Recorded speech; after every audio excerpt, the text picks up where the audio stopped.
নমস্কার, আমি Dipanjan DPS financial planning এর তরফ থেকে। আমি আগের ভিডিওতে ফাইন্যান্সিয়াল প্ল্যানিং এর পিরামিড যেটা, সেই পিরামিড নিয়ে কথা বলেছিলাম এবং সেই ফাইন্যান্সিয়াল প্ল্যানিং পিরামিডের একদম তলায় আসে হচ্ছে প্রোটেকশন। এবার সেই প্রোটেকশন প্ল্যানিং কিভাবে করা উচিত সেটা নিয়ে আমি কথা বলতে গিয়ে আমি আপনাদের সঙ্গে আরো কিছু কথা বলতে চাই বা আরো কয়েকটা জিনিস আপনাদেরকে দেখাতে চাই। চলুন আমরা সেইগুলো নিয়ে কথা বলি। আগের দিন আমি ফাইন্যান্সিয়াল প্ল্যানিং এর একটা পিরামিড দেখিয়েছিলাম এবং তার সবার তলাতে ছিল হচ্ছে প্রোটেকশন। এবার এই প্রোটেকশন নিয়ে কথা বলতে গিয়ে আমি আপনাদেরকে একটা ছোট্ট জিনিস এখানে দেখাবার চেষ্টা করছি, আপনারা ভালো করে লক্ষ্য করুন। ধরুন আমার মান্থলি ইনকাম 1,00,000 টাকা,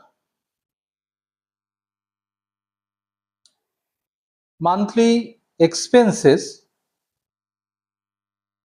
90,000 টাকা এবং মান্থলি সেভিংস 10,000 টাকা। এইরকম সিচুয়েশনে ধরুন 18 মাস চলছে, 18 মান্থস,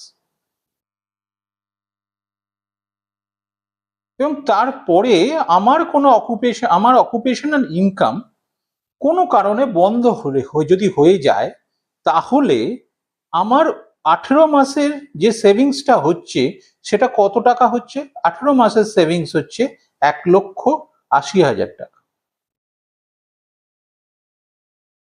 তাহলে এই 1,80,000 টাকা দিয়ে আমি কমাসের এক্সপেন্সেস, মান্থলি এক্সপেন্সেস চালাতে পারবো?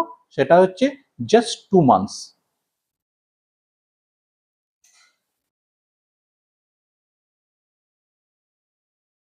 এবার আপনারাই চিন্তা করুন যে আমার যদি অকুপেশনাল ইনকাম কোনো একটা কারণে পার্মানেন্টলি বন্ধ হয়ে যায়, বা এবার কি কারণে বন্ধ হবে সেটাও একটা বড় কারণ, সেটা নিয়েও আমি আলোচনা করব। যে আমার অকুপেশনাল ইনকাম 3 থেকে 4টে কারণে বন্ধ হতে পারে।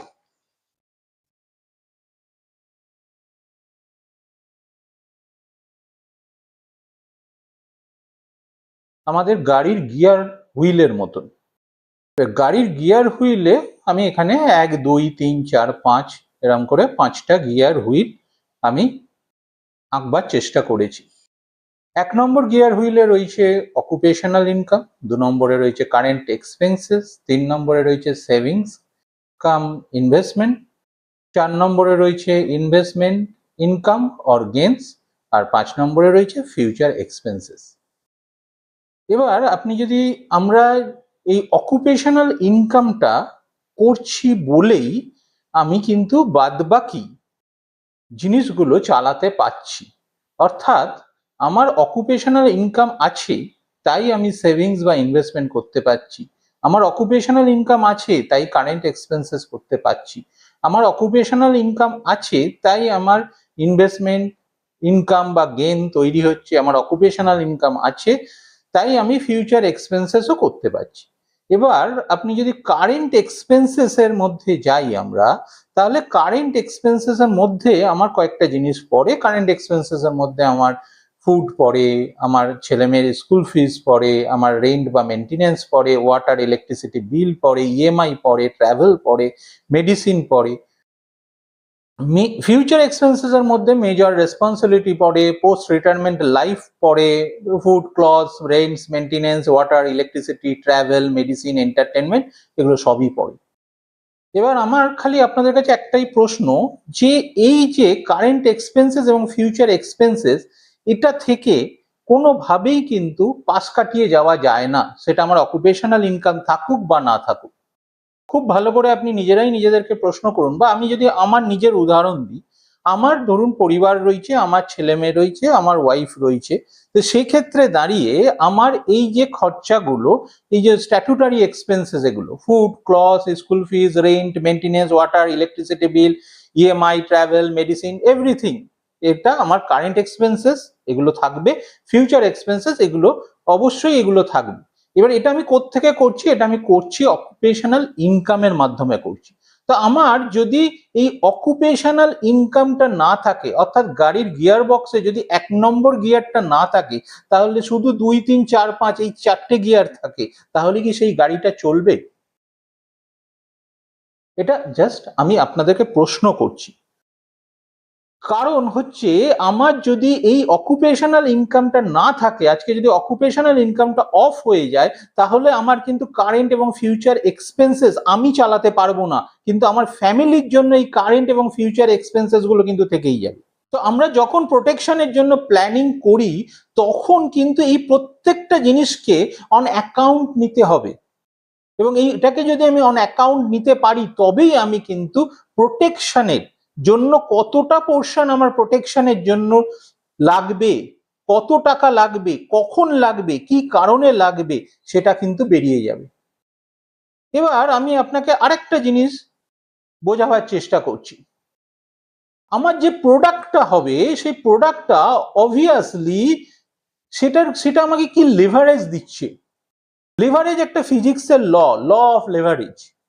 ল অফ লেভারেজটা কি আমি আপনাকে আরো ভালো করে একবার বুঝিয়ে দেওয়ার চেষ্টা করছি। ল অফ লেভারেজ হচ্ছে F is equal to E, অর্থাৎ force is equal to effect. আমার নিজের ওজন 50 কেজি এবং আমি একটা পাথর তুলতে চাইছি যেটার ওজন 500 কেজি, তাহলে আমাকে এই লেভারেজিং করতে হয়। লেভারেজিং কিভাবে করতে হয় আমি আবার আপনাদেরকে দেখাচ্ছি। লেভারেজিং অর্থাৎ একটা লিভারের মাধ্যমে আমাকে এই পাথরটাকে তুলতে হয়, কারণ নইলে আমার পক্ষে এই পাথরটা তোলা সম্ভব হয় না।